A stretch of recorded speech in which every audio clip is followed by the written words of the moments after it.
ਅਸੀਂ ਗੱਲਬਾਤ ਕੀਤੀ ਸੀ ਡਾਕਟਰ ਮੁਰਤਜ਼ਾ ਦੇ ਨਾਲ, ਜਿਨ੍ਹਾਂ ਨੇ ਸ਼ੂਗਰ ਦੇ ਬਾਰੇ ਦੱਸਿਆ ਸੀ, ਸ਼ੂਗਰ ਦੇ ਰੋਗਾਂ ਦੇ ਬਾਰੇ ਦੱਸਿਆ ਸੀ ਕਿ ਕਿਸ ਤਰ੍ਹਾਂ ਨਾਲ ਉਹ ਠੀਕ ਕਰਦੇ ਨੇ।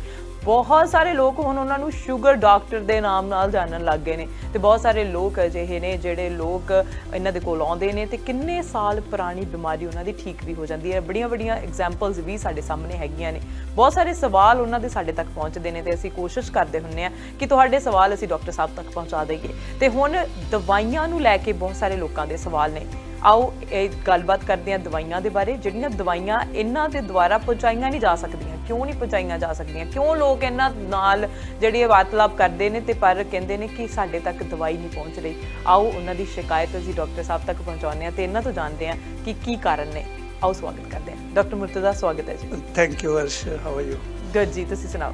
Great, excellent. ਅੱਜ ਤੇ ਬੜੇ ਤੁਸੀਂ ਉਮਰ 10 ਸਾਲ ਘੱਟ ਲੱਗ ਰਹੀ ਤੁਹਾਡੀ। ਲੱਗਣੀ ਚਾਹੀਦੀ ਹੈ ਜੀ। ਜਦੋਂ ਅਸੀਂ ਖੁਸ਼ ਹੁੰਦੇ ਆ ਨਾ, ਮੈਨੂੰ ਲੱਗਦਾ ਉਦੋਂ ਉਮਰ ਘੱਟ ਹੀ ਲੱਗਦੀ ਹੁੰਦੀ ਹੈ। ਸੋ ਕਹਿੰਦੇ ਦਿਲ ਵਧੀਆ ਹੋਣਾ ਚਾਹੀਦਾ, ਉਮਰ ਤਾਂ ਅਸੀਂ ਵੱਧਦੀ ਘਟਦੀ ਰਹਿੰਦੀ ਹੈਗੀ ਆ। ਸੋ ਹਰ ਸਾਲ ਹਰ ਦਿਨ ਅਸੀਂ ਜਿਹੜੇ ਹੋਰ 올ਡਰ ਹੁੰਦੇ ਜਾਂਦੇ ਆ। ਉਮਰ ਵੱਧਦੀ ਹੈ, ਘਟਦੀ ਨਹੀਂ। ਉਹ ਕੀ ਕਹਿੰਦੇ ਕਿ यूं तो हर साल ही पूरा होता है, पर देख तुम्हारे शहर में एक काम अधूरा होता है, एक नाम अधूरा होता है। Very nice. ਅੱਛਾ, ਹੁਣ ਤੁਸੀਂ ਡਾਕਟਰ ਤੋਂ ਸ਼ਾਇਰ ਵੀ ਹੋ ਗਏ ਹੋ? ਨਹੀਂ, ਸ਼ਾਇਰ ਤਾਂ ਕੀ ਹੋ ਰਿਹਾ ਜੀ। ਜੀ।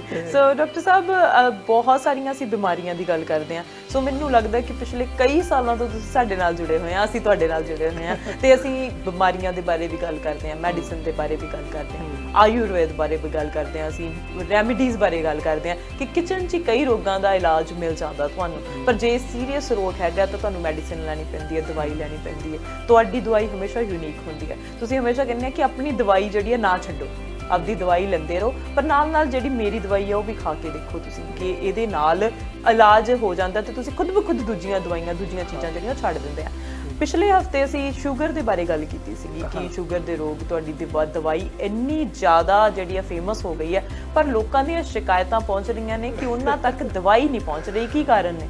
ਅਰਸ਼, ਕੀ ਦੱਸਾਂ, ਉਹ ਦਵਾਈ ਐਸੀ ਹੈ, ਆਪਾਂ ਅੱਗੇ ਵੀ ਇੱਕ ਵਾਰੀ ਜ਼ਿਕਰ ਕੀਤਾ ਸੀ ਕਿ ਉਹ ਦਵਾਈ ਨਹੀਂ ਹੈ, ਉਹ ਦੁਆ ਹੈ। ਉਹ ਕਿਸੇ ਦੀ ਦਿੱਤੀ ਹੋਈ ਮੈਨੂੰ ਦੁਆ ਹੈ। ਉਹਦੇ 'ਚ ਉਹੀ ਸਾਰੀਆਂ ਚੀਜ਼ਾਂ ਨੇ ਜਿਹੜੀਆਂ ਉਹਦੀ ਡੱਬੀ ਦੇ ਉੱਤੇ ਲਿਖੀਆਂ ਹੋਈਆਂ। ਉਹ ਕੋਈ ਵੀ ਬਣਾ ਲਵੇ, ਲੇਕਿਨ ਉਹ ਜਦੋਂ ਕੋਈ ਵੀ ਬਣਾਉਂਦਾ ਹੈ ਤੇ ਮੇਰਾ ਹੱਥ ਨਹੀਂ ਲੱਗਦਾ ਨਾ ਉਹਨੂੰ, ਤੇ ਉਹ ਦੁਆ ਅਸਰ ਨਹੀਂ ਕਰਦੀ। ਉਹ ਇਸ ਲਈ ਮੈਂ ਉਹਨੂੰ ਦਵਾਈ ਨਹੀਂ ਕਹਿੰਦਾ, ਉਹਨੂੰ ਦੁਆ ਕਹਿੰਦਾ ਹੈ। ਕਿਸੇ ਬਜ਼ੁਰਗ ਦੀ ਦਿੱਤੀ ਹੋਈ ਦੁਆ, ਅੱਗੇ ਵੀ ਆਪਾਂ ਇੱਕ ਦਿਨ ਜ਼ਿਕਰ ਕੀਤਾ ਸੀਗਾ। ਤੇ ਜਦੋਂ ਉਸ ਦਵਾਈ ਨੂੰ ਮੇਰੇ ਥਰੂ ਜਾਂਦੀ ਹੈ ਉਹ ਦਵਾਈ, ਉਹਨਾਂ ਨੇ ਇਹ ਕਿਹਾ ਸੀਗਾ ਕਿ ਜਦੋਂ ਤੂੰ ਮਰ ਗਿਆ ਇਹ ਨੁਸਖਾ ਵੀ ਮਰ ਗਿਆ ਸ਼ੂਗਰ ਵਾਲਾ। ਜਦੋਂ ਤੱਕ ਤੂੰ ਜ਼ਿੰਦਾ ਤੇ ਤੂੰ ਆਪਣੇ ਕੋਲੋਂ ਦਿੰਦਾ ਰਹੇਗਾ, ਉਦੋਂ ਤੱਕ ਇਹਦਾ ਅਸਰ ਵੀ ਹੁੰਦਾ ਰਹੇਗਾ। ਐਸੀ ਦਵਾਈ ਆ ਉਹ ਸ਼ੂਗਰ ਦੀ। ਮੈਂ ਤੇ ਉਹਦੀ ਪਬਲਿਸਿਟੀ ਨਹੀਂ ਕਰਦਾ। ਅਗਰ ਅਰਸ਼ੋ ਦੀ ਮੈਂ ਪਬਲਿਸਿਟੀ ਕਰਨ ਲੱਗਾ ਨਾ ਤੇ ਪੂਰੀ ਦੁਨੀਆ 'ਚੋਂ ਸ਼ੂਗਰ ਮੁੱਕ ਜਾਏ, ਔਰ ਪੂਰੀ ਦੁਨੀਆ 'ਚ ਮੈਨੂੰ ਉਹਦੀ ਦਵਾਈ ਪੂਰੀ ਨਾ ਕਰ ਪਾਵਾਂ। ਮੈਂ ਤੇ ਕੈਨੇਡਾ ਨਹੀਂ ਪੂਰੀ ਕਰ ਪਾਉਂਦਾ, ਪਾਕਿਸਤਾਨ 'ਚ ਪੂਰੀ ਨਹੀਂ ਕਰ ਪਾਉਂਦਾ, ਤੇ ਪੂਰੀ ਦੁਨੀਆ 'ਚ ਕਿੱਥੋਂ ਪੂਰੀ ਕਰਨੀ ਹੈ। ਉਹ ਦਵਾਈ ਨੂੰ ਪਹੁੰਚਾਉਣ ਦਾ ਇੱਕ ਮਸਲਾ ਹੈ। ਉਹ ਮਸਲਾ ਇਹ ਹੈ ਕਿ ਉਹ ਮੇਰੇ ਕੋਲ ਇੰਨੀ ਜਗ੍ਹਾ ਨਹੀਂ ਹੈਗੀ। ਇੱਥੇ ਤਾਂ ਕੰਟੇਨਰ ਚਾਹੀਦਾ ਉਸ ਦਵਾਈ ਦਾ, ਹਰ ਹਫ਼ਤੇ, ਹਰ ਮਹੀਨੇ, ਹਰ ਹਫ਼ਤੇ ਕੰਟੇਨਰਾਂ 'ਚੋਂ ਚਾਹੀਦੀ। ਮੈਂ ਇੱਥੇ ਕੰਟੇਨਰਾਂ ਦੇ ਕਿੱਥੇ ਖਰਚੇ ਪੂਰੇ ਕਰਦਾ ਰਹਾਂ। ਮੈਂ ਤਾਂ ਬੜੀ ਮੁਸ਼ਕਿਲ ਨਾਲ ਆਪਣਾ ਕਲੀਨਿਕ ਦੇ ਐਕਸਪੈਂਸ ਕੱਢਦਾ, ਜਿਹੜੇ ਲੋਕਾਂ ਕੋਲੋਂ ਆਪਣੀ ਉਹ ਅਪਾਇੰਟਮੈਂਟ ਚਾਰਜਸ ਲੈਣਾ ਨਾ, ਉਹ ਸਿਰਫ ਕਲੀਨਿਕ ਦੇ ਐਕਸਪੈਂਸ ਨਿਕਲਦੇ ਆ, ਬਹੁਤ ਮੁਸ਼ਕਿਲ।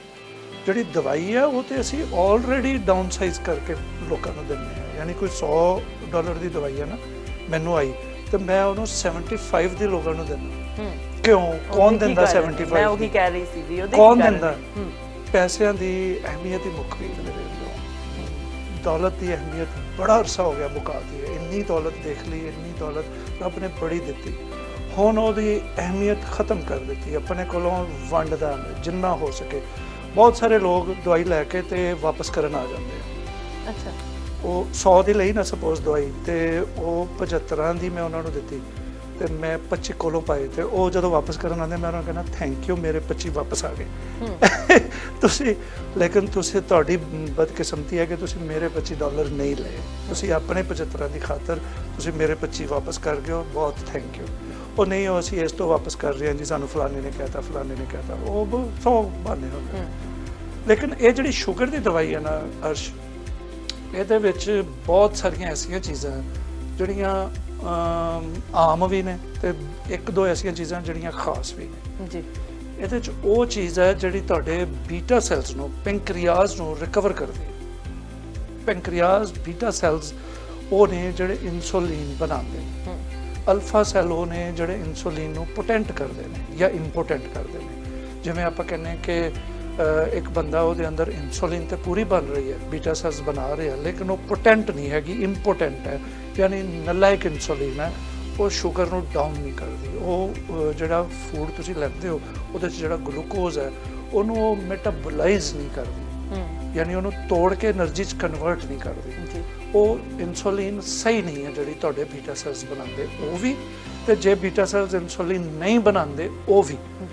ਦੋਨਾਂ ਸੂਰਤਾਂ 'ਚ ਇਹ ਦਵਾਈ ਬੀਟਾ ਸੈਲਸ ਨੂੰ ਜਵਾਨ ਕਰਦੀ ਹੈ। ਲੈਟ ਸਪੋਜ਼ ਤੁਹਾਡੇ ਅੰਦਰ 1 ਮਿਲੀਅਨ ਬੀਟਾ ਸੈਲਸ ਨੇ, ਵੈਸੇ ਤਾਂ ਕਈ ਮਿਲੀਅਨਸ ਹੋਣਗੇ, ਲੇਕਿਨ 1 ਮਿਲੀਅਨ ਨੇ ਜਿਹੜੇ ਇੱਕ ਇਨਸਾਨ ਦੇ ਅੰਦਰ ਨੇ। ਸਪੋਜ਼ ਉਹਦੇ ਚੋਂ 70% ਬੀਟਾ ਸੈਲਸ ਤੁਹਾਡੇ ਕੰਮ ਕਰ ਰਹੇ ਨੇ, 30% ਨਹੀਂ ਕਰਦੇ। ਤੇ ਉਹਨਾਂ ਲੋਕਾਂ ਨੂੰ ਇਹ ਹੁੰਦਾ ਹੈ ਕਿ ਤੁਹਾਡੀ ਸ਼ੂਗਰ ਕਦੀ ਸੁਬਹ ਵੱਧ ਆਉਂਦੀ ਹੈ ਤੇ ਕਦੀ ਨਾਰਮਲ ਆਉਂਦੀ ਹੈ, ਕਦੀ ਉਹਨਾਂ ਨੂੰ ਆਪਾਂ ਕਹਿੰਦੇ ਪ੍ਰੀ ਡਾਇਬੈਟਿਕ। ਜਦੋਂ ਤੁਸੀਂ 50 ਦੇ ਅਰਾਊਂਡ ਆਉਂਦੇ ਹੋ, 50% ਬੀਟਾ ਸੈਲਸ ਦੇ ਅਰਾਊਂਡ ਆਉਂਦੇ ਹੋ, ਤੇ ਉਦੋਂ ਤੁਹਾਨੂੰ ਫਿਰ ਸ਼ੂਗਰ ਕੰਟੀਨਿਊਸ ਥੋੜੀ ਹਾਈ ਰਹਿਣੀ ਸ਼ੁਰੂ ਹੋ ਜਾਂਦੀ ਹੈ।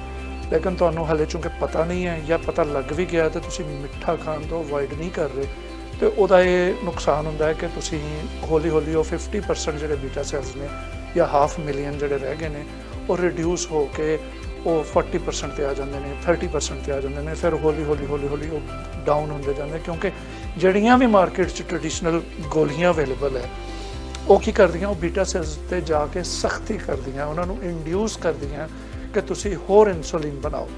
ਕਿਉਂਕਿ ਬੰਦੇ ਨੇ ਫੂਡ ਖਾਧੀ ਹੈ, ਉਹਦੇ ਕੋਲੇ ਗਲੂਕੋਜ਼ ਦੀ ਇੰਨੀ ਕੁਆਂਟੀਟੀ ਹੈ, ਤੇ ਤੁਸੀਂ ਜਿਹੜੀ ਇਨਸੂਲਿਨ ਬਣਾ ਰਹੇ ਹੋ, ਕਿਉਂਕਿ ਤੁਹਾਡੀ ਅੱਧੀ ਫੋਰਸ ਮਰ ਗਈ ਹੈ ਬੀਟਾ ਸੈਲਸ ਦੀ, ਅੱਧੇ ਫੌਜੀ ਰਹਿ ਗਏ ਨੇ, ਤੇ ਤੁਸੀਂ ਇੰਨੀ ਬਣਾ ਰਹੇ ਹੋ, ਫੂਡ ਉਹਨੇ ਇੰਨੀ ਖਾਧੀ ਹੈ, ਤੇ ਹੁਣ ਇੰਨੀ ਇਨਸੂਲਿਨ ਉਹਨੂੰ ਕਵਰ ਨਹੀਂ ਕਰ ਪਾ ਰਹੀ ਇੰਨੀ ਫੂਡ ਨੂੰ, ਤੇ ਤੁਸੀਂ ਹੋਰ ਬਣਾਓ। ਉਹ ਫਿਰ ਵਿਚਾਰੇ ਜਿਹੜੇ ਉਹਨੇ ਅੱਧੇ ਫੌਜੀ ਹੁੰਦੇ ਨੇ ਉਹ ਬਾਕੀ ਫੌਜੀਆਂ ਦਾ ਕੰਮ ਕਰਦੇ ਨੇ। ਕਿਹੜੇ ਆਸਾਨ ਅਲਫਾਜ਼ 'ਚ ਸਮਝਾ। ਬਿਲਕੁਲ ਜੀ, ਬਿਲਕੁਲ। ਇਹ ਚੀਜ਼ਾਂ ਜਿਹੜੀਆਂ ਸਮਝ ਆ ਜਾਂਦੀਆਂ ਨੇ ਡਾਕਟਰ ਸਾਹਿਬ, ਵੀ ਜੇ ਅਸੀਂ ਈਜ਼ੀਲੀ ਸਮਝਾਉਂਦੇ ਹੈਗੇ ਆ, ਪਰ ਇਹ ਚੀਜ਼ਾਂ ਅੰਦਰ ਹੋ ਰਹੀਆਂ ਸਾਡੇ ਤੇ ਸਾਨੂੰ ਪਤਾ ਲੱਗਦਾ ਹੀ ਨਹੀਂ ਸਾਨੂੰ, ਜਦੋਂ ਤੱਕ ਟੈਸਟਿੰਗ ਨਾ ਹੋਵੇ, ਕੋਈ ਅੱਖ ਵਾਲਾ ਡਾਕਟਰ ਨਾ ਹੋਵੇ। ਇੱਥੇ ਇਹੋ ਜਿਹੇ ਡਾਕਟਰਾਂ ਦਾ ਹਾਲ ਹੈ, ਮੈਂ ਹੁਣ ਉਹਨਾਂ ਦਾ ਕੀ ਦੱਸਾਂ ਤੁਹਾਨੂੰ। ਉਹ ਜਦੋਂ ਇੰਨੀ ਇਨਸੂਲਿਨ ਤੁਸੀਂ ਐਕਚੁਅਲ ਉਹਨਾਂ ਦਾ ਵਰਕ ਹੈ, ਤੇ ਤੁਸੀਂ ਉਹਨਾਂ ਨੂੰ ਜ਼ਬਰਦਸਤੀ ਇੰਨੀ ਲਓਗੇ ਤੇ ਕੱਪੜਾ ਨਿਚੋੜਨ ਵਾਲੀ ਗੱਲ ਹੈ। ਜਦੋਂ ਗਿੱਲੇ ਕੱਪੜੇ ਨੂੰ ਨਿਚੋੜੋ ਤੇ ਉਹ ਇੱਕ ਟਾਈਮ ਤੱਕ ਉਹਦੇ 'ਚੋਂ ਪਾਣੀ ਨਿਕਲਦਾ ਹੈ, ਜਦੋਂ ਉਹਨੂੰ ਹੋਰ ਨਿਚੋੜੋ ਤੇ ਉਹ ਫਟਣਾ ਸ਼ੁਰੂ ਹੋ ਜਾਂਦਾ। ਉਹ ਬਾਹਰ ਦੀਆਂ ਗੋਲੀਆਂ ਇਹੀ ਕਰਦੀਆਂ। ਉਹ ਜਿਹੜੇ 50% ਬਚੇ ਹੁੰਦੇ ਨੇ ਤੁਹਾਡੇ ਬੀਟਾ ਸੈਲਸ, ਉਹ 40 ਤੇ ਆ ਜਾਂਦੇ ਨੇ, ਫਿਰ ਉਹ ਹੋਰ ਨਿਚੋੜਦੇ ਨੇ, ਫਿਰ ਹੋਰ ਥੱਲੇ ਆ ਜਾਂਦੇ, ਕੱਪੜਾ ਪਾਟ ਜਾਂਦਾ, ਫਿਰ ਉਹ ਕਹਿੰਦੇ ਨੇ ਬਾਹਰੋਂ ਇਨਸੂਲਿਨ ਲਾਓ। ਇਹੀ ਵਜ੍ਹਾ ਹੈ ਕਿ ਤੁਹਾਨੂੰ ਅਗਲੇ ਸਟੈਪ ਤੇ ਇਨਸੂਲਿਨ ਤੇ ਲੈ ਜਾਂਦੇ ਨੇ ਕਿ ਬਾਹਰੋਂ ਲਾਓ, ਕਿਉਂਕਿ ਅੰਦਰ ਬੀਟਾ ਸੈਲਸ ਵਿਚਾਰੇ ਹੈ ਹੀ ਨਹੀਂ, ਉਹਦਾ ਬੇਹੋਸ਼ ਆ ਜਾਂ ਮੁੱਕੇ ਪਏ ਨੇ ਗਰੀਬ ਫੌਜੀ, ਤੁਹਾਡੇ ਸਾਰੇ ਜ਼ਖਮੀ ਹੋਏ ਨੇ। ਤੇ ਜ਼ਖਮੀ ਫੌਜੀ ਨੇ ਕੀ ਕੰਮ ਕਰਨਾ, ਜਿੰਨੀਆਂ ਮਰਜ਼ੀ ਉਹਨੂੰ ਜ਼ਬਰਦਸਤੀ ਕਰੋ ਗੋਲੀ ਖਵਾ ਕੇ ਕਿ ਨਹੀਂ ਤੂੰ ਬਣਾ ਇਨਸੂਲਿਨ, ਉਹ ਕਿੱਥੋਂ ਬਣਾਏਗਾ। ਇਹ ਜਿਹੜੀ ਦਵਾਈ, ਜਿਹੜੀ ਅਸੀਂ ਦਵਾਈ ਇੰਟਰੋਡਿਊਸ ਕਰਾਈ, ਉਹ ਇਹ ਕਰਦੀ ਹੈ ਕਿ ਉਹਨਾਂ ਹੀ ਬੀਟਾ ਸੈਲਸ ਨੂੰ ਜਾ ਕੇ ਤਾਕਤ ਦਿੰਦੀ ਹੈ, ਉਹਨਾਂ ਦੇ ਜ਼ਖਮਾਂ ਤੇ ਮਰਹਮ ਰੱਖਦੀ ਹੈ, ਉਹਨਾਂ ਨੂੰ ਜ਼ਿੰਦਾ ਕਰਦੀ ਹੈ, ਉਹਨਾਂ ਨੂੰ ਰੀਜੂਵਿਨੇਟ ਕਰਦੀ ਹੈ, ਉਹਨਾਂ ਨੂੰ ਜਵਾਨ ਕਰਦੀ ਹੈ।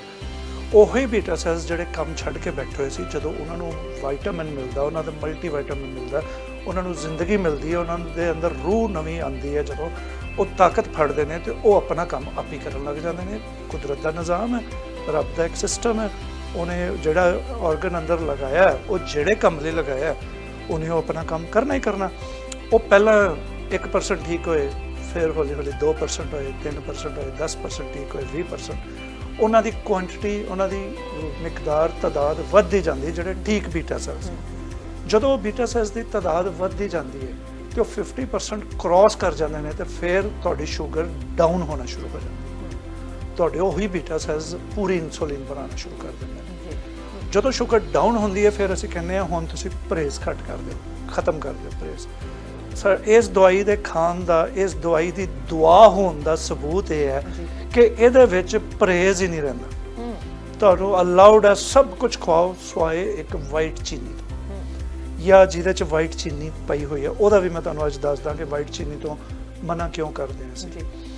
ਵਾਈਟ ਚੀਨੀ ਜਿਹੜੀ ਹੈ, ਉਹਦੇ ਵਿੱਚ ਚੂਨਾ ਜਿਹੜਾ ਆਪਾਂ ਦੀਵਾਰਾਂ ਤੇ ਕਰੀਦਾ, ਕੈਲਸ਼ੀਅਮ ਕਾਰਬੋਨੇਟ, ਇਹ ਪਾ ਕੇ ਉਹਦਾ ਮੋਲੈਸਿਸ ਸਾਫ਼ ਕੀਤਾ ਜਾਂਦਾ। ਉਹਦੇ ਉੱਪਰੋਂ ਗੰਦਗੀ ਜਿਹੜੀ ਆ ਉਤਾਰੀ ਜਾਂਦੀ ਹੈ, ਜਿਹੜਾ ਉਹ ਗੰਨੇ ਦੀ ਰਾਬ ਦੇ ਉੱਪਰ ਨਹੀਂ ਹੋ ਜਾਂਦੀ ਉਹ ਬਲੈਕ ਉਹਦੀ ਸਫਾਈ ਕਰਨ ਲਈ ਚੂਨਾ ਇਸਤੇਮਾਲ ਕੀਤਾ ਜਾਂਦਾ। ਔਰ ਕੈਲਸ਼ੀਅਮ ਕਾਰਬੋਨੇਟਸ ਜਿਹੜੇ ਨੇ, ਕੈਲਸ਼ੀਅਮ ਦੇ ਨਾਲ ਕਾਰਬੋਨੇਟਸ ਹੁੰਦੇ ਨੇ, ਉਹ ਜਿਹੜੇ ਕਾਰਬੋਨੇਟਸ ਨੇ ਉਹ ਬਾਡੀ 'ਚ ਇੱਕ ਐਸਿਡ ਪੈਦਾ ਕਰਦੇ ਨੇ ਜਿਹਦਾ ਨਾਮ ਹੈ ਜ਼ਿੰਥੋਰੋਨਿਕ ਐਸਿਡ। ਉਹ ਜ਼ਿੰਥੋਰੋਨਿਕ ਐਸਿਡ ਦਾ ਵੱਡਾ ਇੱਕ ਦੁਸ਼ਮਣ ਆ ਬਾਡੀ 'ਚ, ਜਿਹਨੂੰ ਜਾ ਕੇ ਉਹ ਪਹਿਲੇ ਸਟੈਪ ਤੇ ਹੀ ਮਾਰਦਾ, ਉਹ ਹੈ ਪੈਂਕਰੀਆਸ ਦੇ ਬੀਟਾ ਸੈਲਸ। ਉਹ ਉਹਨਾਂ ਨੂੰ ਕਿਲ ਕਰਦਾ ਜਾ ਕੇ। ਜਦੋਂ ਚੀਨੀ ਤੁਸੀਂ ਖਾ ਰਹੇ ਹੋ, ਕਾਰਬੋਨੇਟਸ ਜਾ ਰਹੇ ਅੰਦਰ, ਜ਼ਿੰਥੋਰੋਨਿਕ ਐਸਿਡ ਪੈਦਾ ਹੋ ਰਿਹਾ ਬਾਡੀ 'ਚ, ਉਹ ਜਾ ਕੇ ਐਸਿਡ ਤੁਹਾਡੇ ਬੀਟਾ ਸੈਲਸ ਨੂੰ ਮਾਰਦਾ, ਜਿਹੜੇ ਪੈਂਕਰੀਆਸ ਦੇ ਬੀਟਾ ਸੈਲਸ ਜਿਹੜੇ ਵਿਚਾਰੇ ਇਨਸੂਲਿਨ ਬਣਾਉਂਦੇ। ਜਦੋਂ ਉਹਨਾਂ ਨੂੰ ਉਹ ਬਾਹਰੋਂ ਇੱਕ ਦੁਸ਼ਮਣ ਤੁਸੀਂ ਖਾਈ ਜਾ ਰਹੇ ਹੋ, ਉਹਨਾਂ ਨੂੰ ਕਿਲ ਕਰੀ ਜਾ ਰਿਹਾ, ਤੇ ਉਹ ਕਿੱਥੋਂ ਠੀਕ ਹੋਣਗੇ? ਇਸ ਲਈ ਅਸੀਂ ਪਹਿਲੇ ਸਟੈਪ ਤੇ ਜਿਹਦੇ 'ਚ ਚੀਨੀ ਪਈ ਜਾਂ ਜਿਹੜੀ ਚੀਨੀ ਹੈ ਵਾਈਟ, ਜਿਵੇਂ ਸੋਡਾ ਹੈ, ਇੱਕ ਪੈਪਸੀ ਦੀ ਛੋਟੀ ਬੋਤਲ ਹੈ ਨਾ ਜਿਹੜੀ ਕੇਨ ਹੈ ਜਿਹੜਾ, ਉਹਦੇ 'ਚ ਤੁਸੀਂ ਦੇਖੋ 45 ਗ੍ਰਾਮ ਸ਼ੂਗਰ ਹੁੰਦੀ ਹੈ, ਐਵਰੇਜ 48 ਵੀ ਹੁੰਦੀ ਹੈ ਕਈ ਦਫਾ ਮੈਂ ਪੜ੍ਹਿਆ। ਉਹ ਤਕਰੀਬਨ 8.5-9 ਚਮਚ ਬਣਦੀ ਹੈ ਵੱਡੇ ਜਿਹੜੇ ਚਾਵਲ ਖਾਣ ਵਾਲੇ, 8.5 ਚਮਚ ਤੁਸੀਂ ਚੀਨੀ ਇੱਕ ਬੋਤਲ 'ਚ ਪੀ ਲੈਂਦੇ। ਜੀ ਬਿਲਕੁਲ, ਇੱਕ ਗਲਾਸ ਦੇ ਬਰਾਬਰ ਹੁੰਦਾ। ਹੁਣ ਜੇ ਤੁਸੀਂ ਕਹਿੰਦੇ ਹੋ ਮੈਂ ਚਾਹ ਫਿੱਕੀ ਪੀਣਾ ਪਰ ਮੈਂ ਕੋਕ ਪੀ ਲੈਣਾ ਨਾਲ, ਕੋਕ ਕਦੀ ਐਵੇਂ ਅੱਧੀ ਜਾਂ ਅਲਕੋਹਲ ਲੈ ਲੈਂਦੇ ਹੋ, ਉਹ ਵੀ ਬੀਟਾ ਸੈਲਸ ਨੂੰ ਤਬਾਹ ਕਰਦਾ, ਅਲਕੋਹਲ ਵੀ। ਤੇ ਜਦੋਂ ਉਹ ਚੀਨੀ ਤੁਸੀਂ ਨਹੀਂ ਛੱਡੋਗੇ ਤੇ ਜਿਹੜੀ ਮਰਜ਼ੀ ਦਵਾਈ ਖਾਈ ਜਾਓ, ਜਿੰਨੀ ਠੀਕ ਹੋਈ ਓਨੀ ਖਰਾਬ ਹੋ ਗਈ। ਉਹ ਤੇ 2 ਕਦਮ ਅੱਗੇ 3 ਕਦਮ ਪਿੱਛੇ, 2 ਕਦਮ ਅੱਗੇ 3 ਕਦਮ ਪਿੱਛੇ। ਉਹ ਸਾਡੇ ਕਹਿੰਦੇ ਹੁੰਦੇ ਨਾ, ਅੱਗਾ ਦੌੜ ਪਿੱਛਾ ਚੌੜ। ਤੇ ਇਸ ਦਵਾਈ ਨਾਲ ਇਹ ਹੁੰਦਾ ਹੈ ਕਿ ਤੁਸੀਂ ਬੀਟਾ ਸੈਲਸ ਨੂੰ ਰਿਜੂਵੀਨੇਟ ਕਰ ਲੈਂਦੇ ਹੋ। ਬੀਟਾ ਸੈਲਸ ਜਦੋਂ ਜਵਾਨ ਹੋ ਜਾਂਦੇ ਫਿਰ ਉਹ ਆਪਣਾ ਕੰਮ ਆਪ ਕਰਦੇ, ਫਿਰ ਤੁਹਾਡਾ ਬਾਕੀ ਮਿੱਠਾ ਖਾਣ ਨਾਲ ਸ਼ੂਗਰ ਉਨੀ ਨਹੀਂ ਵੱਧਦੀ। ਜਿਹੜਾ ਨੈਚੁਰਲ ਮਿੱਠਾ, ਫਰੂਟਸ 'ਚ ਸੁਕਰੋਜ਼ ਵੀ ਹੁੰਦਾ ਤੇ ਫਰੁਕਟੋਜ਼ ਵੀ ਹੁੰਦਾ। ਜਿਹੜਾ ਸੁਕਰੋਜ਼ ਹੈ ਉਹ ਸ਼ੂਗਰ ਵਧਾਉਂਦਾ ਹੈ, ਜਿਹੜਾ ਫਰੁਕਟੋਜ਼ ਹੈ ਉਹ ਸ਼ੂਗਰ ਨਹੀਂ ਵਧਾਉਂਦਾ। ਬਹੁਤ ਸਾਰੇ ਫਰੂਟ ਐਸੇ ਜਿਨ੍ਹਾਂ 'ਚ ਫਰੁਕਟੋਜ਼, ਜਿਹਨੂੰ ਮਿੱਠਾ ਕਰਦਾ ਜਿਹੜਾ, ਉਹ ਕੁਆਂਟੀਟੀ ਜ਼ਿਆਦਾ ਹੁੰਦੀ, ਜਿਵੇਂ ਪੀਚ ਹੈ। ਪੀਚ ਬਹੁਤ ਅੱਛਾ ਹੈ ਸ਼ੂਗਰ ਦੇ ਪੇਸ਼ੈਂਟ ਲਈ, ਕਿਉਂਕਿ ਉਹਦੇ ਸੁਕਰੋਜ਼ ਘੱਟ ਹੈ। ਸੁਕਰੋਜ਼ ਸ਼ੂਗਰ ਇਨਕਰੀਜ਼ ਕਰਦਾ, ਫਰੁਕਟੋਜ਼ ਨਹੀਂ ਕਰਦਾ। ਉਹ ਤੁਸੀਂ ਫਰੁਕਟੋਜ਼ ਜਿੰਨਾ ਮਰਜ਼ੀ ਖਾਓ, ਉਹ ਪੀਚ ਜਿੰਨਾ ਮਰਜ਼ੀ ਖਾਓ, ਲੇਕਿਨ ਸ਼ੁਰੂ 'ਚ ਜ਼ਰਾ ਐਵਰੇਜ ਖਾਓ, ਇੱਕ ਪੀਚ ਰੋਜ਼ ਖਾਓ, ਫਿਰ ਹੌਲੀ ਹੌਲੀ ਜਿਹੜੇ ਮਰਜ਼ੀ ਫਰੂਟ ਖਾਓ। ਜਦੋਂ ਇਹ ਪਹਿਲੇ ਸਟੈਪ ਤੇ ਤੁਸੀਂ ਫਰੂਟ ਬਾਕੀ ਪਰਹੇਜ਼ ਖਤਮ ਕਰਤੇ, ਫਰੂਟ ਖਾ ਰਹੇ ਹੋ, ਸਾਰਾ ਕੁਝ ਖਾ ਰਹੇ ਹੋ, ਤੁਹਾਡੀ ਸ਼ੂਗਰ ਇਨਕਰੀਜ਼ ਨਹੀਂ ਹੋ ਰਹੀ। ਅਗਲੇ ਸਟੈਪ ਤੇ ਅਸੀਂ ਕੀ ਕਰਦੇ, ਫਿਰ ਹੋਰ ਬੀਟਾ ਸੈਲ ਨਾਲ ਜੁੜ ਜਾਂਦੇ ਹੋਣੀ ਦੇਰ। ਉਸ ਸਟੈਪ ਤੇ ਕੀ ਕਰਦੇ, ਇਹ ਪਹਿਲੀ ਦਵਾਈ ਹੈ ਦੁਨੀਆ ਦੀ ਸ਼ੂਗਰ ਦੀ ਜਿਹੜੀ ਰਿਡਿਊਸ ਹੁੰਦੀ ਹੈ। ਤੁਸੀਂ ਕਦੇ ਅੱਜ ਤੱਕ ਸੁਣਿਆ ਕਿ ਸ਼ੂਗਰ ਦੀ ਦਵਾਈ ਘਟਦੀ ਹੋਵੇ? ਵੱਧਦੀ ਹੈ। ਇੱਕ ਗੋਲੀ ਸ਼ੁਰੂ ਕੀਤੀ, ਫਿਰ ਡਾਕਟਰ ਕਹਿੰਦੇ ਸਵੇਰ ਸ਼ਾਮ ਕਰ ਦੇ ਇੱਕ ਗੋਲੀ, ਫਿਰ ਕਹਿੰਦੇ ਹੁਣ 2 ਸਵੇਰ 2 ਸ਼ਾਮ ਕਰ ਦੇ, ਫਿਰ ਕਹਿੰਦੇ ਹੁਣ ਨਾਲ ਇੱਕ ਹੋਰ ਲਾ ਦੇ, ਫਿਰ ਉਹ ਇੱਕ ਹੋਰ ਜਿਹੜੀ ਉਹ ਇੱਕ ਹੋਰ ਨਾਲ ਸ਼ਾਮ ਨੂੰ ਕਰ ਦੇ, ਫਿਰ ਉਹਦੇ ਨਾਲ ਇੱਕ ਤੀਸਰੇ ਸਟੈਪ ਦੀ ਗੋਲੀ ਲਾ ਦੇ, ਹੁਣ ਉਹਨਾਂ ਨੂੰ 2 ਕਰ ਦੇ ਸ਼ਾਮ ਨੂੰ। ਹੁਣ ਉਹ ਸਾਰੀਆਂ ਅਸਰ ਨਹੀਂ ਕਰਦੀਆਂ, ਹੁਣ ਇਨਸੂਲਿਨ ਤੇ ਆ ਜਾ, ਵੱਧਦੀ ਹੈ ਨਾ। ਇਹ ਪਹਿਲੀ ਦਵਾਈ ਹੈ ਦੁਨੀਆ ਦੀ, ਕਿਉਂਕਿ ਦਵਾਈ ਨਹੀਂ ਹੈ, ਦੁਆ ਹੈ। ਇਹ ਪਹਿਲੀ ਦਵਾਈ ਹੈ ਦੁਨੀਆ ਦੀ ਜਿਹੜੀ ਵਕਤ ਦੇ ਨਾਲ ਰਿਡਿਊਸ ਹੁੰਦੀ ਹੈ। ਅੱਛਾ ਡਾਕਟਰ ਸਾਹਿਬ, ਤੁਸੀਂ ਸਾਇੰਸ ਬੇਸਡ ਵੀ ਦੱਸਿਆ ਕਿ ਕਿਸ ਤਰ੍ਹਾਂ ਦੇ ਨਾਲ ਸੈਲਸ ਵੱਧਦੇ ਨੇ, ਕਿਸ ਤਰ੍ਹਾਂ ਦੇ ਨਾਲ ਘਟ ਜਾਂਦੇ ਨੇ, ਫਿਰ ਉਹ ਕਿਸ ਤਰ੍ਹਾਂ ਦੇ ਨਾਲ ਤੁਹਾਡੀ ਦਵਾਈ ਜਿਹੜੀ ਆ ਉਹ ਉਹਨਾਂ ਨੂੰ ਇਨਕਰੀਜ਼ ਕਰ ਦਿੰਦੀ ਹੈਗੀ ਆ, ਫਿਰ ਹੌਲੀ ਹੌਲੀ ਤੁਸੀਂ ਜਿਹੜੇ ਸਟੇਬਲ ਪੋਜੀਸ਼ਨ ਤੇ ਆ ਜਾਂਦੇ ਆ। ਪਰ ਬਹੁਤੇ ਡਾਕਟਰਾਂ ਦੇ ਨਾਲ ਜਦੋਂ ਗੱਲਬਾਤ ਹੁੰਦੀ ਹੈ ਤਾਂ ਉਹ ਕਹਿੰਦੇ ਆ ਕਿ ਨਹੀਂ, ਕੰਟਰੋਲ ਕੀਤਾ ਜਾ ਸਕਦਾ, ਜੜੋਂ ਨਹੀਂ ਮਿਟਾਇਆ ਜਾ ਸਕਦਾ। ਤੁਸੀਂ ਪਹਿਲੇ ਉਹ ਜਿਹੜੇ ਕਹਿੰਦੇ ਆ ਕਿ ਜੜੋਂ ਵੀ ਮਿਟਾਇਆ ਜਾ ਸਕਦਾ। ਹੁਣ ਬਹੁਤ ਸਾਰੇ ਲੋਕ ਜਿਹੜੇ ਤੁਹਾਨੂੰ ਸਵਾਲ ਕਰਦੇ ਹੋਣਗੇ ਕਿ ਹੁਣ ਅਸੀਂ ਸਾਇੰਸ ਬੇਸਡ ਯੁੱਗ 'ਚ ਬੈਠੇ ਆ, ਜਿੱਥੇ ਦੁਆ ਦੀ ਗੱਲ ਹੁੰਦੀ ਹੈ, ਦੁਆ ਦੀ ਗੱਲ ਤਾਂ ਬਹੁਤ ਘੱਟ ਹੁੰਦੀ ਹੈ, ਤੇ ਤੁਸੀਂ ਅਕਸਰ ਦੁਆ ਦੀ ਗੱਲ ਕਰਦੇ ਆ। ਉਹਨਾਂ ਦੇ ਜਦੋਂ ਸਵਾਲ ਆਉਂਦੇ ਆ ਤੇ ਉਹਨਾਂ ਨੂੰ ਕਿਵੇਂ ਬੈਲੈਂਸ ਆਊਟ ਕਰਦੇ? ਅਰਸ਼ 20 ਸਾਲ ਹੋ ਗਏ ਮੈਨੂੰ ਇਸ ਸਵਾਲ ਦਾ ਜਵਾਬ ਦਿੰਦੇ ਹੋਏ। 20 ਇਅਰਸ ਹੋ ਗਏ ਨੇ ਮੈਨੂੰ, ਪਹਿਲੇ ਦਿਨ ਹੀ ਇਹ ਸਵਾਲ ਆ ਗਿਆ ਸੀ। 20 ਇਅਰਸ ਹੋ ਗਏ ਇਸੇ ਸੇਮ ਸਵਾਲ ਦਾ ਜਵਾਬ ਦਿੰਦੇ ਆ, ਹਾਲੇ ਵੀ ਲੋਕ ਨਹੀਂ ਹਟਦੇ ਕਰਨੋਂ। ਚਲੋ ਉਹਨੂੰ ਤੇ ਸਪਿਰਚੁਅਲਿਟੀ ਨੂੰ ਆਪਾਂ ਸਾਈਡ ਤੇ ਕਰ ਦਿੰਦੇ, ਹਾਲਾਂਕਿ ਉਹ ਸਾਈਡ ਤੇ ਨਹੀਂ, ਉਹ ਸਾਡੇ ਉੱਪਰ ਹਾਵੀ ਆ, ਉਹ ਸਾਡੀ ਹਰ ਚੀਜ਼ 'ਚ ਸ਼ਾਮਲ ਆ। ਸਪਿਰਚੁਅਲਿਟੀ ਜਿਹੜੀ ਹੈ, ਦੁਆ ਦਾ ਤਲਕ ਸਾਡੇ ਨਾਲ ਖਤਮ ਨਹੀਂ ਹੋ ਸਕਦਾ। ਜਦੋਂ ਦੁਆ ਦਾ ਤਲਕ ਖਤਮ ਹੋ ਗਿਆ, ਉਦੋਂ ਅਸੀਂ ਮੁੱਕ ਗਏ। ਇਹ ਦੁਆ ਰੱਬ ਨਾਲ ਕਨੈਕਸ਼ਨ ਬਣਾਉਂਦੀ ਹੈ, ਤੇ ਜਦੋਂ ਰੱਬ ਨਾਲ ਕਨੈਕਸ਼ਨ ਮੁੱਕ ਗਿਆ ਤੇ ਫਿਰ ਤੇ ਅਸੀਂ ਪੱਥਰ ਹੋ ਗਏ ਨਾ, ਮਿੱਟੀ ਦੇ ਮੂਰਤਾਂ ਹੋ ਗਏ। ਫਿਰ ਅਸੀਂ ਉਹ ਲੋਕ ਹੋ ਗਏ ਜਿਨ੍ਹਾਂ ਦੇ ਆਪੇ ਹੀ ਜਿਹੜੇ ਪੈਦਾ ਹੋਏ, ਸਾਨੂੰ ਕਿਸੇ ਨੇ ਪੈਦਾ ਕੀਤਾ ਨਾ, ਉਹ ਸਾਡਾ ਰੱਬ ਹੈ, ਤੇ ਉਹਦੇ ਤੋਂ ਹੀ ਅਸੀਂ ਦੁਆ ਕਰਦੇ। ਇਸ ਸਵਾਲ ਦਾ ਜਵਾਬ ਇਹ ਹੈ, ਸਾਇੰਟੀਫਿਕਲੀ ਤੇ ਮੈਂ ਆਲਰੇਡੀ ਪ੍ਰੂਫ ਕਰ ਦਿੱਤਾ ਤੁਹਾਨੂੰ ਕਿ ਬੀਟਾ ਸੈਲਸ ਜਦੋਂ ਰੀਜੂਵੀਨੇਟ ਹੁੰਦੇ ਆ ਉਸ ਦਵਾਈ ਨਾਲ, ਯੈਸ, ਜਿਹੜੇ ਇਹ ਕਹਿੰਦੇ ਨੇ ਨਾ ਕਿ ਇਹ ਸ਼ੂਗਰ ਖਤਮ ਨਹੀਂ ਹੋ ਸਕਦੀ, ਕੰਟਰੋਲ ਹੋ ਸਕਦੀ ਹੈ, ਉਹ 100% ਟਰੂ ਕਹਿੰਦੇ, ਕਿਉਂਕਿ ਉਹਨਾਂ ਕੋਲ ਦਵਾਈ ਉਹ ਜਿਹਦੇ ਨਾਲ ਖਤਮ ਨਹੀਂ ਹੋ ਸਕਦੀ, ਕੰਟਰੋਲ ਹੋ ਸਕਦੀ ਹੈ। ਮੇਰੇ ਕੋਲੇ ਹੁਣ 20 ਸਾਲ ਦਾ ਐਕਸਪੀਰੀਅੰਸ ਹੋ ਗਿਆ ਇਸੇ ਦਵਾਈ ਦੀ ਇੰਟਰੋਡਕਸ਼ਨ ਦਾ। 20 ਸਾਲ ਗੁਜ਼ਰ ਗਏ ਨੇ। ਮੇਰੇ ਕੋਲੇ ਲੱਖ ਤੋਂ ਜ਼ਿਆਦਾ ਪੇਸ਼ੈਂਟ ਨੇ ਜਿਹੜੇ ਠੀਕ ਹੋ ਚੁੱਕੇ ਨੇ। ਇਹ 57-58 ਹਜ਼ਾਰ ਤੇ 90s ਚ ਸੀਗੇ।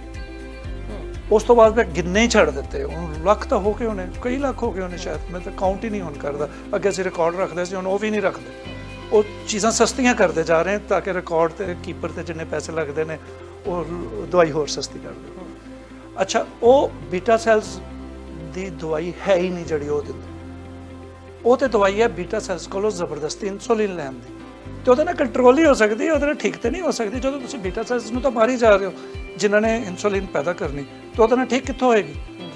ਜਦੋਂ ਤੁਸੀਂ ਕਿਸੇ ਆਰਗਨ ਨੂੰ ਠੀਕ ਕਰਨ ਦੀ ਦਵਾਈ ਦੇ ਰਹੇ ਹੋ ਤੇ ਫਿਰ ਕੰਟਰੋਲ ਤੋਂ ਬਾਅਦ ਅਗਲਾ ਸਟੈਪ, ਜਦੋਂ ਆਰਗਨ ਠੀਕ ਹੋਏਗਾ ਤਾਂ ਉਹਨੇ ਆਪਣੀ ਡਿਊਟੀ ਪੂਰੀ ਕਰਨੀ ਹੈ ਨਾ।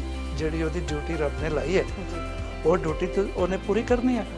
ਉਹ ਓਬਵੀਅਸਲੀ ਮੋਰ ਇਨਸੂਲਿਨ ਜਨਰੇਟ ਕਰਦਾ ਹੈ। ਜਦੋਂ ਉਹ ਮੋਰ ਇਨਸੂਲਿਨ ਜਨਰੇਟ ਕਰਦਾ ਹੈ ਤੇ ਇਹ ਕੰਟਰੋਲ ਤੋਂ ਅਗਲੇ ਸਟੈਪ ਤੇ ਆ ਜਾਂਦੀ ਹੈ, ਫਿਰ ਉਹ ਘਟਣੀ ਸ਼ੁਰੂ ਹੋ ਜਾਂਦੀ ਹੈ। ਹੁਣ ਮੈਂ ਇਹਦਾ ਪ੍ਰੂਫ ਦਿੰਦਾ ਕਿ ਇਹ ਠੀਕ ਕਿਵੇਂ ਹੋ ਰਹੀ ਹੈ। ਚਲੋ 1% ਅਗਰ ਅਸੀਂ ਮੰਨ ਲਈਏ ਕਿ ਇਹ ਠੀਕ ਨਹੀਂ ਹੋ ਰਹੀ, ਕੰਟਰੋਲ ਹੋ ਰਹੀ ਹੈ। ਜਦੋਂ ਤੁਸੀਂ ਦਵਾਈ ਸ਼ੁਰੂ ਕੀਤੀ 4 ਟੈਬਲੇਟਸ ਤੋਂ ਅਸੀਂ ਸ਼ੁਰੂ ਕਰਾਂਗੇ ਯੂਜੂਅਲੀ, ਲੇਕਿਨ ਨਾਰਮਲੀ ਮੈਂ 3 ਟੈਬਲੇਟ ਤੋਂ ਕਰਾਉਣਾ। ਵੈਸੇ ਦੀ ਐਕਚੁਅਲ ਡੋਜ਼ 4 ਟੈਬਲੇਟਸ ਤੋਂ 6-6 ਘੰਟੇ ਬਾਅਦ ਇੱਕ ਟੈਬਲੇਟ। ਜਦੋਂ ਤੁਸੀਂ ਦਵਾਈ ਸ਼ੁਰੂ ਕੀਤੀ ਉਦੋਂ 6-6 ਘੰਟੇ ਬਾਅਦ ਦਵਾਈ ਖਾਂਦੇ ਹੋਏ ਤੁਹਾਡੀ ਸ਼ੂਗਰ ਜਿਹੜੀ ਨਾਰਮਲ ਨਹੀਂ ਸੀ ਪਹਿਲੇ, ਤੇ ਉਹ ਗੈਪ ਕਵਰ ਹੋਏਗਾ, ਨਾਰਮਲ ਤੇ ਆਏਗੀ, ਫਿਰ ਉਹ ਨਾਰਮਲ ਹੋ ਗਈ। ਜਦੋਂ ਨਾਰਮਲ ਹੋ ਗਈ ਤੇ ਤੁਸੀਂ ਪਰਹੇਜ਼ ਖਤਮ ਕਰਤਾ, ਬਾਕੀ ਚੀਜ਼ਾਂ ਖਾਣੀਆਂ ਸ਼ੁਰੂ ਕਰਤੀਆਂ। ਹੁਣ ਉਹ ਜਿਹੜੀਆਂ ਬਾਕੀ ਚੀਜ਼ਾਂ ਖਾਂਦੇ ਹੋ ਉਹਨਾਂ ਦੀ ਵਜ੍ਹਾ ਨਾਲ ਜਿਹੜੀ ਸ਼ੂਗਰ ਵੱਧ ਰਹੀ ਹੈ, ਦਵਾਈ ਤੇ ਉਹੀ ਹੈ ਨਾ, ਉਨੀ ਹੈ, 4 ਗੋਲੀਆਂ ਖਾ ਰਹੇ ਹੋ, ਉਹਨਾਂ ਦੀ ਵਜ੍ਹਾ ਨਾਲ ਜਿਹੜੀ ਸ਼ੂਗਰ ਵੱਧ ਰਹੀ ਹੈ ਉਹ ਕੌਣ ਕੰਟਰੋਲ ਕਰ ਰਿਹਾ?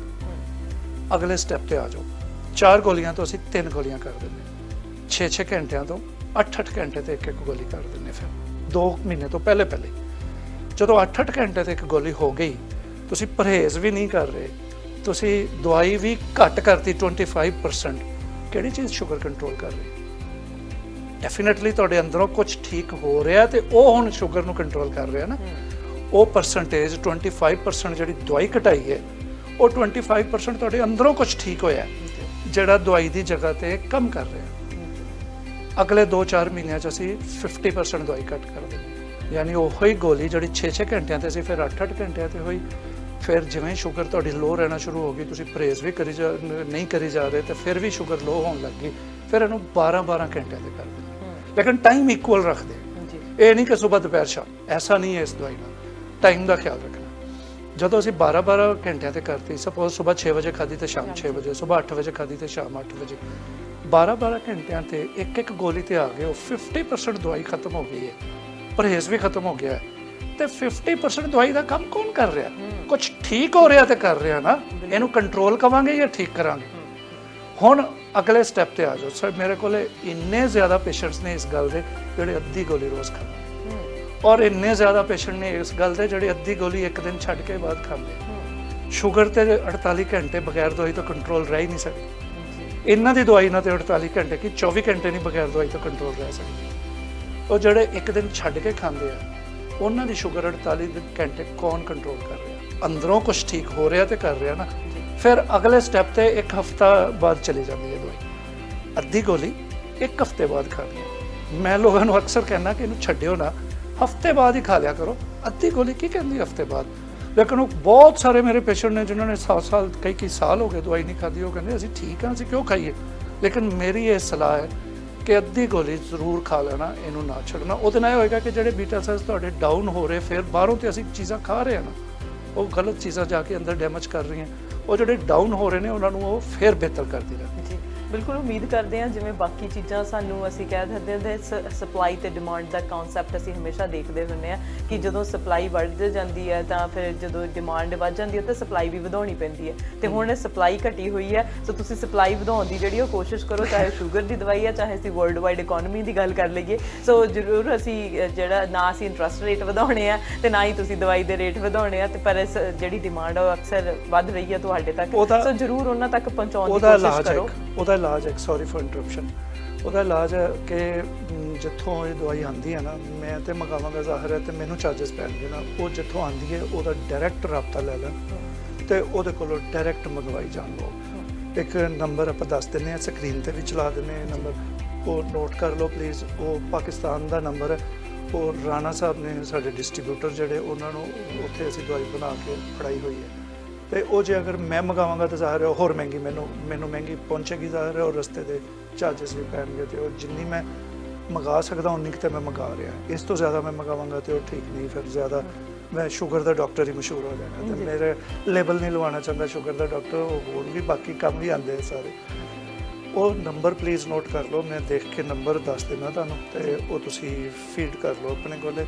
ਜੀ ਬਿਲਕੁਲ, ਜਿਵੇਂ ਸਿਰ ਡਾਕਟਰ ਸਾਹਿਬ ਨੰਬਰ ਲੱਭਦੇ ਹੈਗੇ ਨੇ ਤੇ ਅਸੀਂ ਉਮੀਦ ਕਰਦੇ ਹੈਗੇ ਹਾਂ ਕਿ ਤੁਹਾਨੂੰ ਇਹ ਤੁਸੀਂ ਇੱਕ ਵਾਰੀ ਇਹਨਾਂ ਨਾਲ ਗੱਲ ਜਿਹੜੀ ਉਹ ਕਰ ਸਕਦੇ ਆ। ਸਾਰਿਆਂ ਦੀ ਬੋਡੀ ਟਾਈਪ ਡਿਫਰੈਂਟ ਹੋ ਸਕਦੀ ਹੈ, ਸਿਚੁਏਸ਼ਨ ਡਿਫਰੈਂਟ ਹੋ ਸਕਦੀ ਹੈ, ਇਹਨਾਂ ਦੇ ਨਾਲ ਗੱਲ ਕੀਤੀ ਜਾ ਸਕਦੀ ਹੈ। ਪਰ ਜੇ ਤੁਸੀਂ ਦਵਾਈ ਮੰਗਵਾਉਣੀ ਵੀ ਹੈ ਤਾਂ ਤੁਸੀਂ ਨੰਬਰ ਤੁਸੀਂ ਇਸ ਨੰਬਰ ਤੋਂ ਮੰਗਾ ਲਓ। ਫਿਰ ਜਦੋਂ ਮੰਗਵਾ ਲਓ ਫਿਰ ਮੈਨੂੰ ਬੇਸ਼ੱਕ ਪੁੱਛ ਲੈਣਾ ਕਿ ਕਿਵੇਂ ਖਾਣੀ ਹੈ, ਉਹ ਮੈਂ ਤੁਹਾਡੀ ਕੰਡੀਸ਼ਨ ਸੁਣ ਕੇ ਉਸ ਹਿਸਾਬ ਨਾਲ ਤੁਹਾਨੂੰ ਦੱਸ ਦਿਆਂਗਾ ਕਿ ਐਵੇਂ ਖਾਣੀ ਹੈ।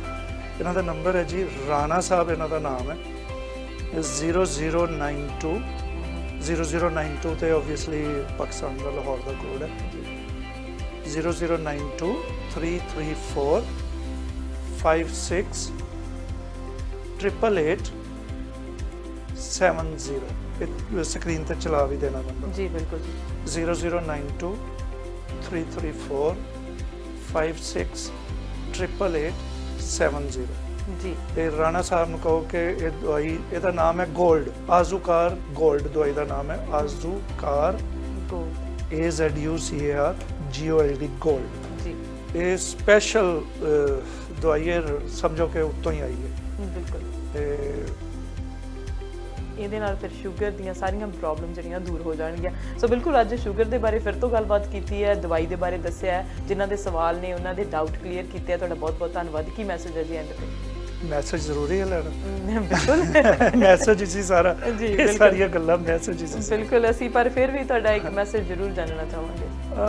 ਬਹੁਤ ਸਾਰੇ ਲੋਕ ਜਦੋਂ ਕਿਸੇ ਨਾਲ ਜ਼ਿਆਦਤੀ ਕਰਦੇ ਨੇ ਨਾ, ਜਿਹਦੇ ਨਾਲ ਜ਼ਿਆਦਤੀ ਹੁੰਦੀ ਹੈ ਉਹਦਾ ਦਿਲ ਕਰਦਾ ਮੈਂ ਬਦਲਾ ਲਵਾਂ ਕਿਸੇ ਨਾ ਕਿਸੇ ਦਿਨ।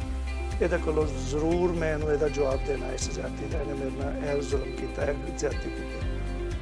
ਲੇਕਿਨ ਮੇਰਾ ਇੱਕ ਜ਼ਾਤੀ ਮਸ਼ਵਰਾ ਹੈ ਜਿਹੜਾ ਮੈਨੂੰ ਬੜੇ ਜ਼ਿੰਦਗੀ ਗੁਜ਼ਾਰਨ ਤੋਂ ਬਾਅਦ ਸਮਝ ਆਇਆ। ਉਹ ਮਸ਼ਵਰਾ ਇਹ ਹੈ ਕਿ ਬਦਲਾ ਲੈਣ ਨਾਲੋਂ ਮਾਫ ਕਰਨ ਦਾ ਸਵਾਦ ਕਈ ਹਜ਼ਾਰ ਗੁਣਾ ਜ਼ਿਆਦਾ ਹੈ। ਬਦਲਾ ਲੈਣ ਨਾਲੋਂ ਮਾਫ ਕਰਨ ਦਾ ਮਜ਼ਾ ਹਜ਼ਾਰਾਂ ਲੱਖਾਂ ਗੁਣਾ ਜ਼ਿਆਦਾ। ਜੇ ਯਕੀਨ ਨਹੀਂ ਆਉਂਦਾ ਨਾ ਤੇ ਅਜ਼ਮਾ ਕੇ ਵੇਖ ਲਓ, ਕਿਸੇ ਨੂੰ ਮਾਫ ਕਰਕੇ ਦੇਖੋ, ਤੁਹਾਨੂੰ ਨਾ ਉਹ ਮਜ਼ਾ ਆਵੇ ਤੇ ਮੈਨੂੰ ਆ ਕੇ ਫਾਇਦਾ। ਬਿਲਕੁਲ ਜੀ, ਸੋ ਬੜਾ ਵਧੀਆ ਤੁਸੀਂ ਮੈਸੇਜ ਵੀ ਦਿੱਤਾ ਹੈਗਾ ਤੇ ਸ਼ੂਗਰ ਦੇ ਬਾਰੇ ਵੀ ਦੱਸਿਆ। ਸੋ ਅਗਲੀ ਵਾਰੀ ਫਿਰ ਤੋਂ ਮੁਲਾਕਾਤ ਹੋਵੇਗੀ। ਅੱਜ ਦੇ ਲਈ ਧੰਨਵਾਦ ਜੀ। Thank you. Thank you so much. So doctor Murtaza ਦੇ ਨਾਲ ਗੱਲਬਾਤ ਹੋਈ ਹੈ। ਬਾਈਟ ਰੌਕ ਦੇ ਵਿੱਚ ਇਹਨਾਂ ਦਾ ਕਲੀਨਿਕ ਹੈਗਾ, ਇਹਨਾਂ ਨੂੰ ਵਿਜ਼ਿਟ ਕੀਤਾ ਜਾ ਸਕਦਾ, ਅਪਾਇੰਟਮੈਂਟ ਬਣਾਈ ਜਾ ਸਕਦੀ ਹੈ, ਕਾਲ ਕੀਤੀ ਜਾ ਸਕਦੀ ਹੈ। ਕਿਸੇ ਵੀ ਤਰ੍ਹਾਂ ਦੀ ਕੋਈ ਵੀ ਬਿਮਾਰੀ ਹੈ ਉਸ ਬਾਰੇ ਦੱਸਿਆ ਜਾ ਸਕਦਾ ਹੈ ਤੇ ਦਵਾਈ ਬਾਰੇ ਕੰਟੈਕਟ ਕੀਤਾ ਜਾ ਸਕਦਾ ਹੈ। ਇਨਫੋਰਮੇਸ਼ਨ ਤੇ ਅਪਡੇਟ ਦੇ ਲਈ ਦੇਖਦੇ ਰਹੋ ਸਾਂਝਾ ਟੀਵੀ। ਧੰਨਵਾਦ।